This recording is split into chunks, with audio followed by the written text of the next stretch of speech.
ဒါ post နဲ့စိုက်တာပါနော်အဲ့လိုပုံနဲ့ကို post နဲ့စိုက်တဲ့အချိန်မှာဒီကလိုအပ်တာ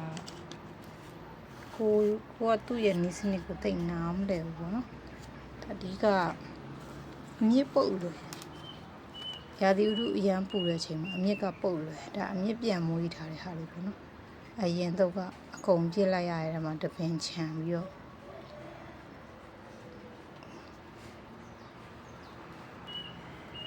ဒါပင်ချန်ထားပါဘောနော်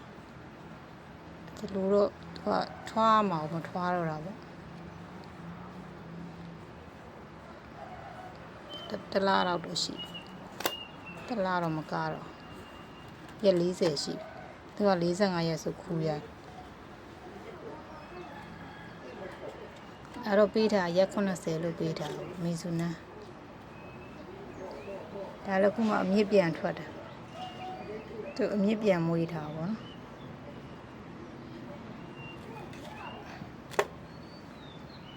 ော်ထိုင်ဝမ်မဝင်ကြီးကတော့25ရက်ရှိသူကတော့35ရက်ပေါ့နောက်10ရက်ဆိုရင်ခူးလို့ရပြီဒါကတော့ပိုးကြ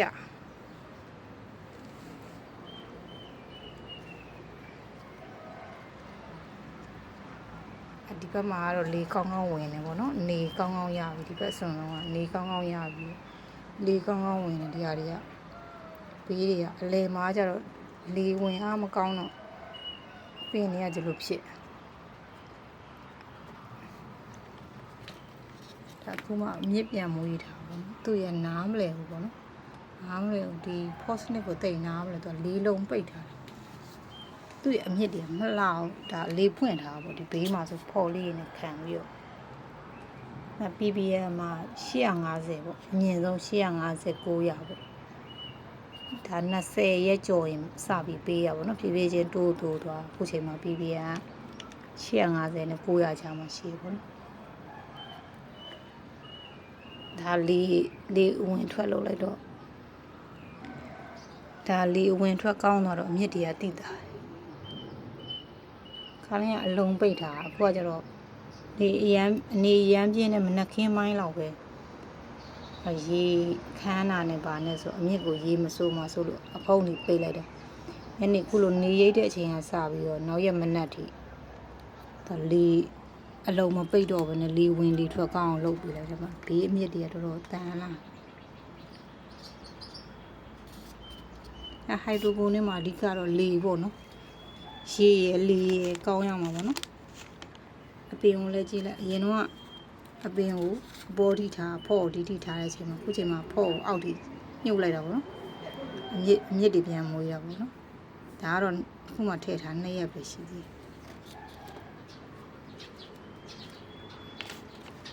တယ်အကုန်လုံးအောက်ဖျားလေးတွေထည့်ပြတာပေါ့နော်လေဝင်လေထွက်ကောင်းဒီမှာဒါလေးစနစ်တွေပေါ့နော်ဒီကနေလည်းလေဝင်အောင်လို့အများအပြည့်ကတော့ကြည့်ရတာတော့ဟိုရေစီးစစ်စနစ်နဲ့ကြတော့မတူဘူးပေါ့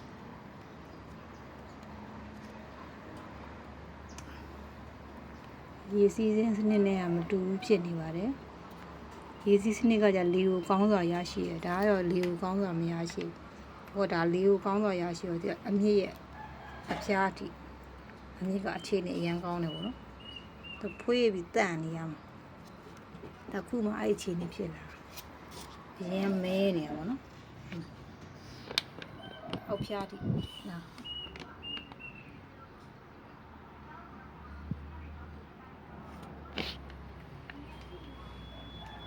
ဖောစနစ်နဲ့စိုက်မယ်ဆိုတော့ရာသီဥတုအရန်ပူတဲ့ချိန်မှာတော့သူကအပင်တွေကဆုံးရှုံးမှုများတယ်ဒါအရင်လားတအားပူတဲ့ချိန်နဲ့ကြုံသွားတဲ့ချိန်မှာအမြင့်တွေအကုန်လောင်သွားအဲကြောင့်ဟိုက်ဒရိုပိုနစ်ကိုစိုက်မယ်ဆိုရင်တော့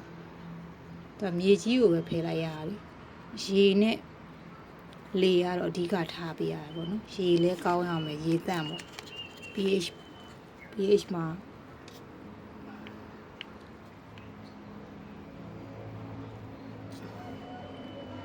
pH လည်းတန်းရမယ်ရေလည်းတန်းရမယ်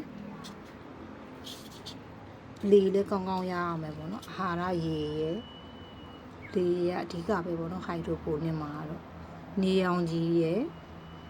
ရေရဲ့လေရဲ့ကိုပြီးဦးဆိုင်ရပါမယ်ဟိုက်ဒရိုပုံနဲ့မှာတော့ဟုတ်ကဲ့နောက်ဗီဒီယိုမှာတော့ပြန်လည်တွေ့ကြမယ်နော်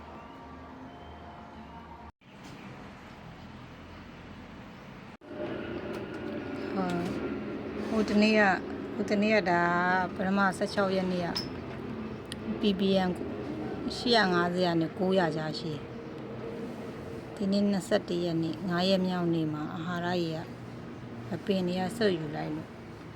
630ကျော်ပဲရှိရောဟာမြစ်တွေကတော့တော်တော်ထွက်လာနော်ဒါ9ရက်မြောက်နေ့ပေါ့ဒါအာဟာရရေပြန်ပြီးဖြည့်ရမှာ35ရက်ဆိုခူးလို့ရတယ်ဒီနေ့ဆိုရင်ဒါရက်30ရှိပေါ့နောက်9ရက်ဆိုခူးလို့ရဒီချိန်မှာခူးနောက်9ရက်ခူးမဲ့ဆိုရင်တော့ဆက်ပြီးကြရမလို့တော့ပေါ့ယူပြီးအောင်မဟုတ်ရင်တော့ဒါနောက်တဲ့10ရက်လောက်နေမှဆိုဒီတကြောပေးပြီးရင်နောက်တဲ့ခူးမဲ့ဆိုရင်တော့10ရက်လောက်နေမှခူးမဲ့ဆိုရင်နောက်တော့ကြောထပ်ပေးရမယ်ပေါ့နော်ဒီနေ့ဒါပင်ရဲ့အခြေအနေပေါ့နော်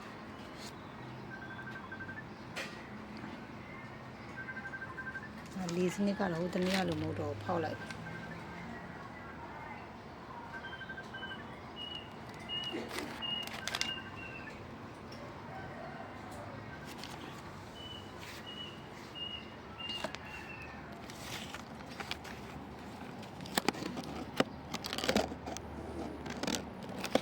ဒီပေါင်းလေးဖွင့်လိုက်တော့နော်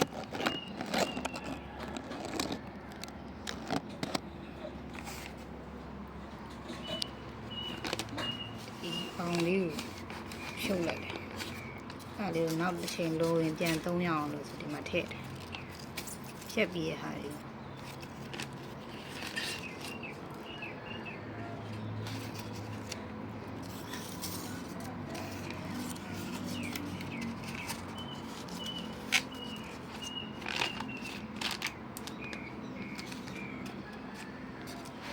ဖုံးလည်းပလက်လန်လိုက်တယ်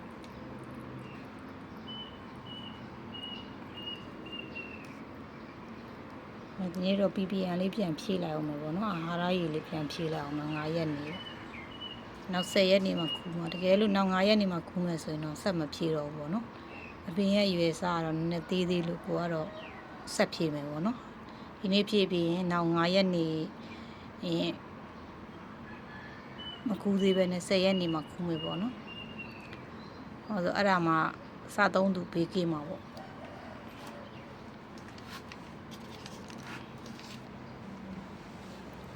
အဲ့တော့အမြင့်အခြေအနေကောင်းသွားခြင်းမှာအာဟာရဆုပ်ယူမှုကောင်းတော့အပင်တွေအတွက်လည်းအခြေအနေကောင်းသွားပါတော့ခုမှဒါသူတက်နိုင်တယ်ပေါ့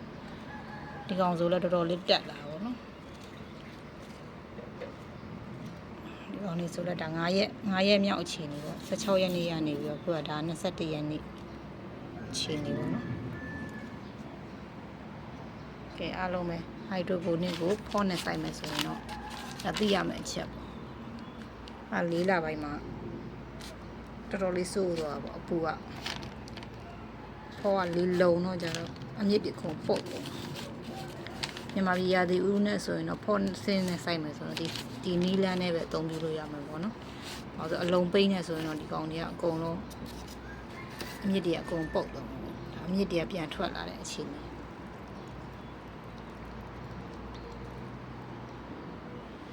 ဟုတ်ကဲ့